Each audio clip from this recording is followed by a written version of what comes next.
पंच परमेष्ठी के जाओ और पंच परमेष्ठी का स्वरूप समझना है तो पंच परमेष्ठी की भक्ति करना पड़ेगा, पंच परमेष्ठी का स्तोत्र करना पड़ेगा। तो उन्हीं पंच परमेष्ठी की बहुत सुंदर स्तुति है तो आदिनाथ भगवान की, लेकिन चूंकि आदिनाथ भगवान के नाम की स्तुति नहीं है, आदिनाथ भगवान के गुणों की स्तुति है। तो आदिनाथ के नाम लेने से 24 तीर्थंकर इसमें समाहित हो जाए। तो जो हमारी चर्चा चल रही थी वो 41वें काव्य तक हो गई थी। इसका सामान्य सा मैं स्वरूप आपको बता देता हूँ। आचार्य ने भावना भाई के भैया मैं ये जो स्तुति का कार्य कर रहा हूँ तो स्तुति करना आसान नहीं है, बड़े बड़े इंद्र आदि गणधर आदि हुए हैं, उन्होंने स्तुति की है लेकिन वे स्तुति नहीं कर पाए। मैं तो क्या कर रहा हूँ कि मैं तो बस प्रयास कर रहा हूँ, क्योंकि मेरे मन में भक्ति के बहुत परिणाम उत्पन्न हो रहे हैं, तो मैं इसे उत्कृष्ट ग्रंथ की रचना कर रहा हूँ। तो बोले लेकिन मैं लिख तो रहा हूँ और अगर भक्तांबर स्तोत्र बहुत अच्छा हो जाए तो वो सब आपकी भक्ति, और अगर उसमें कोई गलती रहे तो वो फिर मेरा दोष कहलाएगा। तो मानो अपने आप को वे निर्भर कर रहे हैं कि भगवान की भक्ति करने से या स्तुति करने से जो स्तोत्र है वो तो सर्वोत्कृष्ट हो ही जाएगा, मेरा भी काम बन जाएगा कि जो भक्ति में कर रहा हूँ। तो भक्ति करना प्रारंभ किया, फिर वहाँ पे बताया कि हे भगवान आप चंद्रमा जैसे भी नहीं हो, क्योंकि बोला ना स्वरूप बताना है तो कुछ बताओ। तो कहा कि आप चंद्रमा के जैसे भी नहीं हैं, सूरज के जैसे भी नहीं हैं, समुद्र के जैसे भी नहीं है। तो बोले कैसे हैं? बोले इन सबसे परे हैं। मतलब अगर हम चंद्रमा से तुलना करेंगे तो चंद्रमा तो घटता बढ़ता है, उसकी कलाएं कम बढ़ होती हैं, लेकिन आपकी जो कांति है वो दिन पे दिन बढ़ती जाती है। सूरज से तुलना करेंगे तो सूरज भी शाम के समय अस्त हो जाता है, लेकिन आपका जो प्रभाव है वो तो दिन रात का भेद ही समाप्त कर देता है। तो इस प्रकार से अनेक उदाहरणों के माध्यम से फिर बीच में अष्ट प्रातिहारों की चर्चा करी। समोसरण, चूंकि ये जो स्तुति है वो समोसरण में विराजे हुए आदिनाथ भगवान की स्तुति है, तो अष्ट प्रातिहारों की चर्चा करी। लेकिन अष्ट प्रातिहार चूंकि वे अष्ट मंगल द्रव्य भी कहे जाते हैं, तो वे मंगल क्यों बने? क्योंकि भगवान का आश्रय पाके वे अष्ट प्रातिहार पुद्गल की वस्तुएं भी मंगल द्रव्य में आ गई। तो वहां पे अष्ट प्रातिहार की चर्चा करी, लेकिन अष्ट प्रातिहार में भी भगवान की ही स्तुति के प्रभाव से बताया कि भगवान की स्तुति से बेप्रभावशाली लग रहे हैं अष्ट प्रातिहार। फिर आगे चर्चा चल रही थी तो इसमें बताया कि हे भगवान अब आपकी भक्ति कर रहे हैं तो आपकी भक्ति करने से क्या क्या फायदा होगा। तो इसके पहले तक हमने जो पढ़ा उसमें बताया कि अगर कोई मदमत्त हाथी होवे ना, बहुत बलशाली हाथी होवे, और वो अगर आक्रमण कर रहा हो और कोई भक्त आपके नाम का स्मरण कर ले तो क्या हो जाता है कि वो हाथी बस में हो जाता है। फिर बोले अगर दावानल जल रही हो, पूरे जंगल में आग लगी हो, बचने के कोई रास्ता नहीं हो, तो क्या करें कि अगर कोई व्यक्ति आपके नाम का स्मरण कर ले तो वो अग्नि शांत हो जाती है। और ऐसे पूर्व में हुआ भी है, वर्तमान युग की जितनी भी कथाएं उसमें लिखा भी है। हम आलोचना पाठ पढ़ते हैं, सीता प्रति कमल नहीं द्रौपदी को चीर बढ़ायो, सीता प्रति कमल रचायो, अंजन से कीरे अकामी, दुख मेटाओ अंतर। तो वहां बताया कि भाई आपने ये सब किया है ना, तो आपकी भक्ति का स्मरण करने से अग्नि भी शांत हो जाती। फिर बोले अगर कोई सांप हमला करे, बहुत काला होवे, क्रोधित होवे और फफकार कर रहा होगे, तो बोले आपका नाम का स्मरण लेंगे तो वो सर्प भी शांत हो जाएगा। अब हमें करना है 42वें नंबर काव्य की चर्चा। इसमें कि मान लो अगर आपकी लड़ाई चल रही हो, युद्ध के बीच में बैठे हो और युद्ध में आपके जीतने की कोई आशा नहीं हो, तो क्या करो कि भगवान का नाम लो। यद्यपि देखो ये बातें आपको अटपटी लग रही होंगी कि कहाँ हम समय सार सुन रहे थे और कहाँ आप कह रहे हो कि भगवान करने वाले, लेकिन वास्तव में भक्ति का ये प्रभाव है।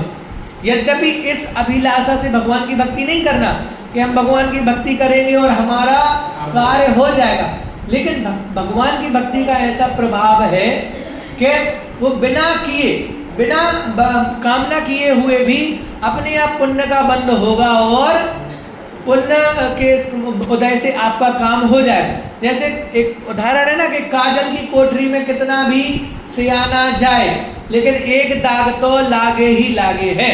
वैसे भगवान की भक्ति करो, भले कामना नहीं हो, लेकिन चूंकि सहज में ही पुण्य का बंद होगा और उससे आपका काम हो जाएगा। तो क्या लिखा है इसमें, वल्ग तुरंग गज चित भीम नाथ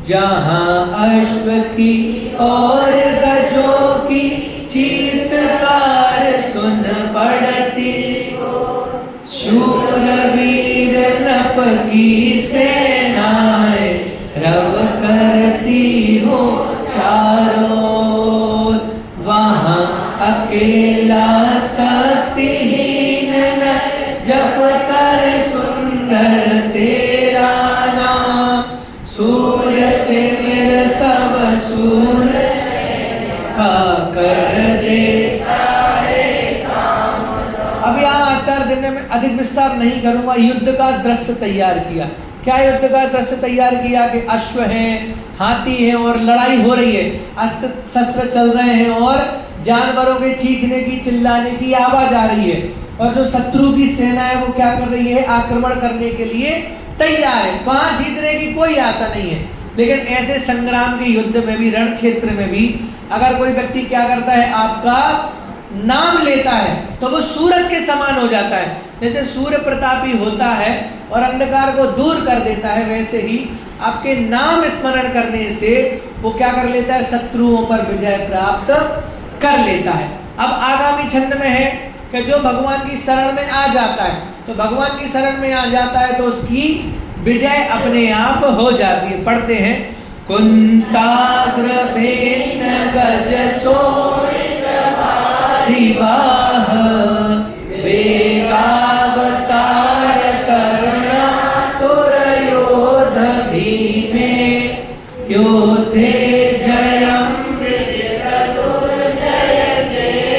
पक्षास त्वदपाद पंकज बनम सैनो लवन्ते, रण में भालों से वेदित गज तन से बैठा रक्त पा, वीर लड़ाकू जहाँ तुर है, रुधिर नदी करने को पार, भक्त तुम्हारा हो निराशता, लखरी सेना दुर्जय, तब पादार विंद पा आश्रय। इस काव्य में आचार्य देव बहुत बड़ी प्रेरणा दे रहे हैं कि कई बार हम डिप्रेशन में चले जाते हैं, निराश हो जाते हैं, हमारा काम नहीं होता है, तो आचार्य देव कह रहे हैं भैया आपको चिंता करने की कोई आवश्यकता नहीं है। भगवान की भक्ति का इतना प्रभाव है कि जो भगवान की शरण में आता है ना, तो बोले उसके काम अपने आप बन जाते हैं। तो वहां बताए कि मान लो कोई युद्ध में हारा हुआ हो, इसका सारा राज्य सम्राट चला गया हो, घायल व्यक्ति हो गए, खून बह रहा हो गए, लेकिन अगर आपके चरण कमल उसे प्राप्त हो गए हैं तो उसको वो जीत जो है ना, वो क्या हो जाती है कि उपहार स्वरूप मिल जाती है। मतलब अगर हार गया हो, निराशा हाथ लग गई हो, कुछ भी नहीं दिखाई देगा भविष्य में, तो बोले वो निश्चित हो जाए, भगवान के चरणों में आए और क्या होगा, उससे वो आपको जो राज्य है ना वो उपहार स्वरूप में मिल जाएगा। तो चक्रवर्ती के साथ आता भरत चक्रवर्ती के, उनको 6 खंडों में जाना पड़ता है, लेकिन भरत चक्रवर्ती दिग्विजय यात्रा के लिए गए और थोड़ी सी जगह तो गए, लेकिन बीच में उन्हें विकल्प आ गया कि अब मुझे दिग्विजय नहीं करना है, मैं तो क्या करूंगा कि भगवान के समोशरण में जाऊंगा, उनकी दिव्य ध्वनि सुनूंगा। तो वे भगवान के समोशरण में गए, उनने दिव्य ध्वनि का पान किया और बाकी दूध को भेज दिया था। तो बाकी दूध 1-2 दिन में समोशरण में रहे, तीसरे दिन चौथे दिन दूध आया और बोला महाराज आपकी जय हो, सारे राजाओं ने आपकी दीनता स्वीकार कर ली है। कहने का मतलब कि वे भगवान की भक्ति करने गए, यद्यपि चक्रवर्ती जीतता ही, उसमें कोई अतिशयोक्ति नहीं है, लेकिन वे दिग्विजय छोड़ के भगवान के दर्शन करने गए तो अन्य सभी ने सहज भाव में ही उनकी आधीनता स्वीकार कर ली। अब आगे कह रहे हैं, ये जो काव्य है इसमें लिखा है, क्या लिखा है कि नाम स्मरण से निर्विघ्न समुद्र यात्रा। क्या अगर भगवान का आप नाम ले रहे हैं और समुद्र में भी फंस गए, चूंकि अब तो समुद्र में नहीं फंसते हैं, घूमने का शौक हो जब भी समुद्र में फंसते हैं, लेकिन कुछ भी लगा लेना, यात्रा लगा लेना। अब चाहे आप हवाई जहाज से यात्रा कर रहे हो, ट्रेन से यात्रा कर रहे हो, और भगवान का नाम लेंगे तो जो आपकी यात्रा है वो क्या हो जाएगी, निर्विघ्न हो जाएगी।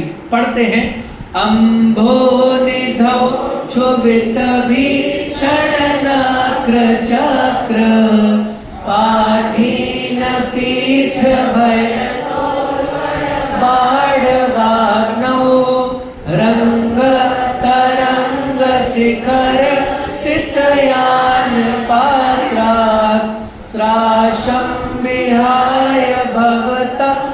वर्णात् व्रजन्ति वह समुद्र की जिसमें होवे मत्स्य मगर एवं घड़ियाल तूफान लेकर उठती वे भयकारी लहरें उतार भ्रमर चक्र में फंसा हुआ बीचों बीच अगर जलयान छुटकारा पा जाते दुख से करने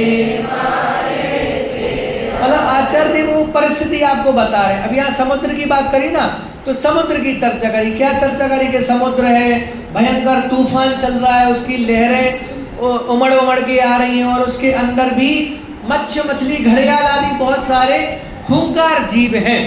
और बोले पार करने का कोई ठिकाना नहीं हो। बोले ऐसी परिस्थिति आने पर भी अगर कोई व्यक्ति आपके नाम का स्मरण करता है तो वो क्या हो जाता है कि इस संसार समुद्र से पार। तो बोले जब वो संसार समुद्र से पार हो सकता है तो छोटे मोटे समुद्रों से तो पार हो ही सकता है। अब जो 45वां नंबर का श्लोक है वो बहुत डिमांडिंग वाला श्लोक है, क्योंकि हर जगह और कोई पूरा काव्य पढ़े कि नहीं पढ़े, भगवान का स्वरूप समझे कि नहीं समझे, लेकिन ये वाला काव्य तो जरूर पढ़ते हैं लोग। पता नहीं कितने समय से, ये अभी 3-4 सालों से बहुत प्रभाव बढ़ गया है कि आप 45वां करो, उससे क्या हो जाएगा, व्याधि विनाशक चरण रज, मतलब पूरे डॉक्टरों की दुकान बंद करा देगा ये वाला श्लोक।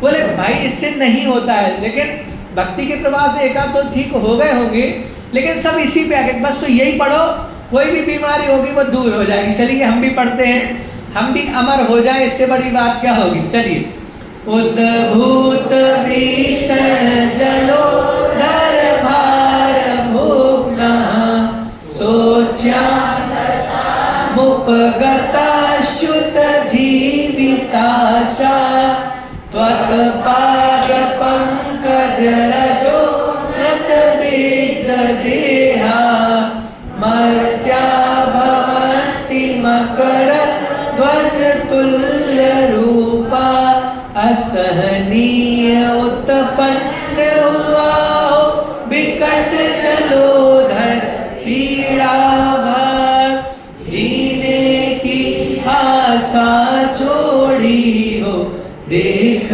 दशा दयनीय अपार ऐसे व्याकुल पाकर तेरी अदरज संजीवन स्वस्थ लाभ कर बन कामदेव सा। क्या कह रहे हैं, क्या बहुत असहनीय वेदन। देखो वास्तव में हमने इसका गलत स्वरूप प्रस्तुत कर दिया है, लेकिन भगवान की भक्ति का इतना प्रभाव है, ये जो थोड़ी मोड़ी छोटी बीमारी है ना, ये तो अपने आप दूर हो जाती है। इसका मतलब बीमारी दूर होवे कि नहीं होवे, लेकिन बीमारी से लक्ष्य हट जाता है। और जब लक्ष्य हट जाता, कई बार ऐसा होता है हमें कोई चोट लग जाती है, हम कट जाते हैं, लेकिन चूंकि काम में ध्यान रहता है ना, तो काम में ध्यान रहता है तो वो दर्द समझ में नहीं आता है। और जब हम निराकुल होकर बैठते हैं तब पता चलता है कि भैया इस हाथ में लग गई थी, अब वो दर्द हो रहा है। तो वैसे भगवान की भक्ति का ऐसा प्रभाव है कि थोड़े मोड़े अगर रोगों की वेदना हो गए, कोई वेदना सता रही हो गए, तो बोले भगवान का नाम लो, तो बोले वेदना ठीक होगी या नहीं होगी, लेकिन वेदना से आपका जो लक्ष्य है वो जरूर दूर हो जाए।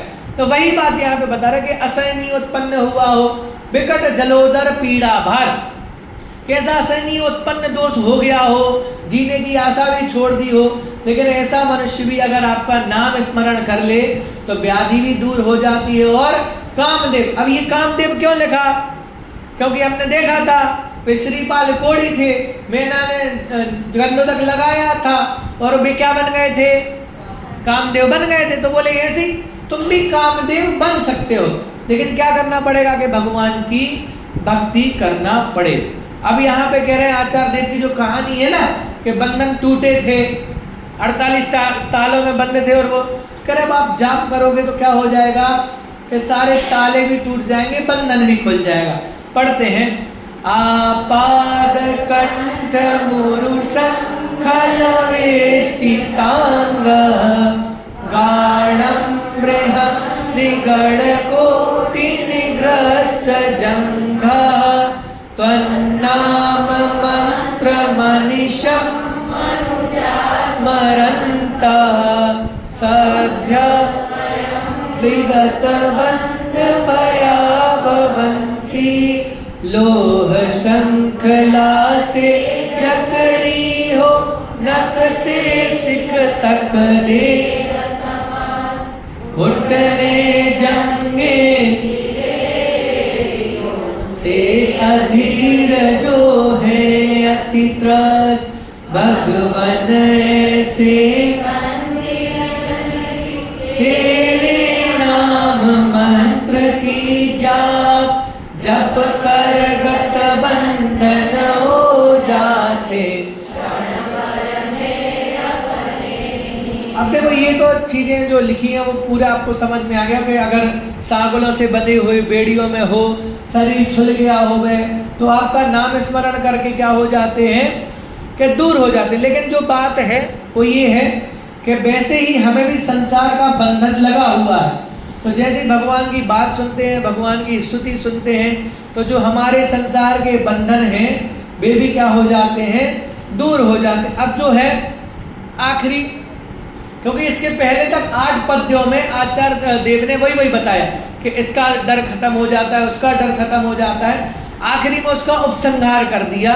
पढ़ते हैं, मत्व द्वीपेंद्र मृगराज भवान लाही संग्राम बारिधि महो ननोत्थम तस्याशुना समुपयाति वयं विहेव यस्तावकं स्तवमिमं मतिमान दीते वृषवेश्वर के गुण स्तवन का करते निस दिन जो चिंतन भय भी व्याकुलित होन से भग जाता है स्वामिन कुंजर समर सिंह शोक ऐदावानल कारागार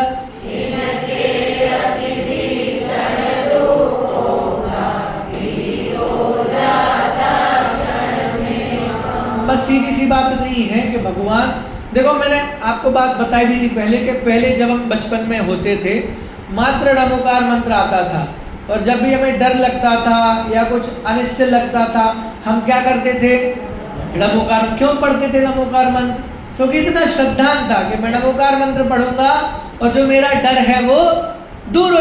हम तो रात में भी उठते थे ना छोटे में, तो क्या करते थे, णमोकार। या तो पापा मम्मी साथ में चाहिए, नहीं तो णमोकार मंत्र के पानी पीने या बाथरूम करने जो भी करने तो वो गुनगुनाते। क्यों?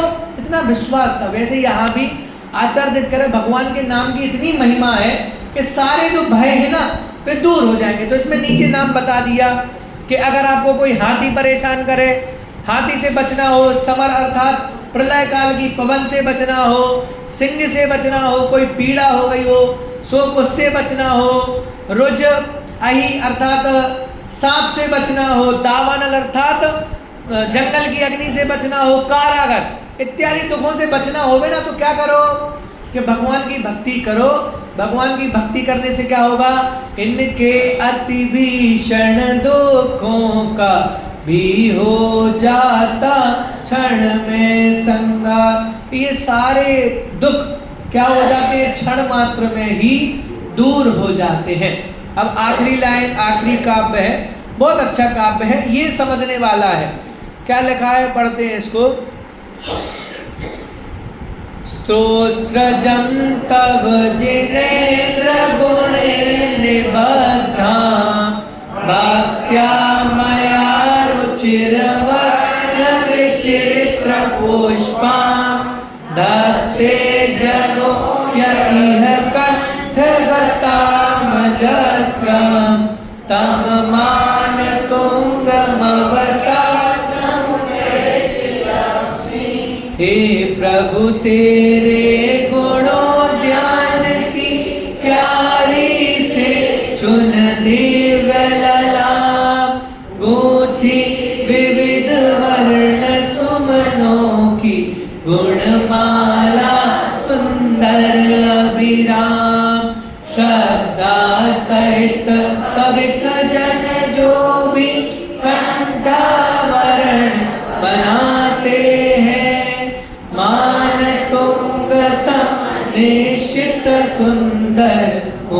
मोक्ष लक्ष्मी।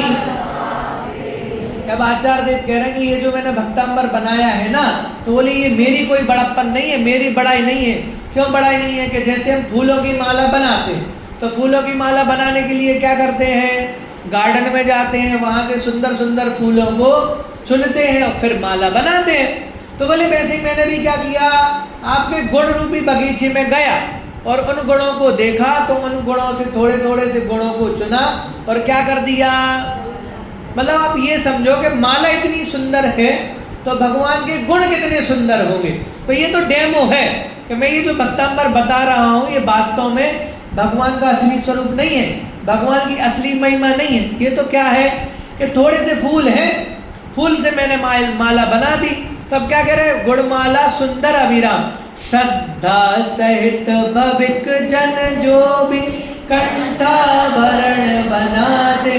कैसे? स्तोत्र को, अर्थात स्तोत्र की श्रद्धा तो करना, लेकिन स्तोत्र के साथ साथ भगवान की भी श्रद्धा करना, और भगवान की श्रद्धा के साथ साथ स्वयं का भी श्रद्धान करना। तो उससे क्या मिलेगा? मान तुंग सम निश्चित सुंदर मोक्ष लक्ष्य। क्या बोले भैया जो क्या करेगा? श्रद्धा, क्योंकि एक एक परम भाव में पहुंचना है ना, तो पहले तो क्या करना? भगवान की भक्ति करना, भगवान की भक्ति के बाद भगवान की श्रद्धान करना, फिर भगवान की श्रद्धान के बाद ये भगवान कैसे बने, तो इस भगवान की श्रद्धा करना।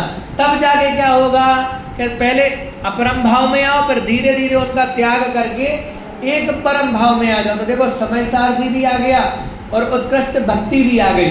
तो वास्तव में भक्ति कहें, समय सार कहें, पूजन कहें, प्रवचन कहें, सब आत्मा को ही बताने वाले हैं, सब आत्मा तक ही पहुंचाने वाले हैं। तो कब सही होगा? यथार्थ तब होगा जब हम भी डेस्टिनेशन तक पहुंच जाएं।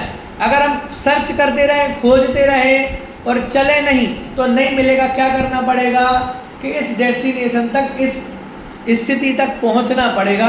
तो ऐसे शुद्धात्मा की उपलब्धि हम करें। शेष चर्चा हम आगे करेंगे। ओम नमः।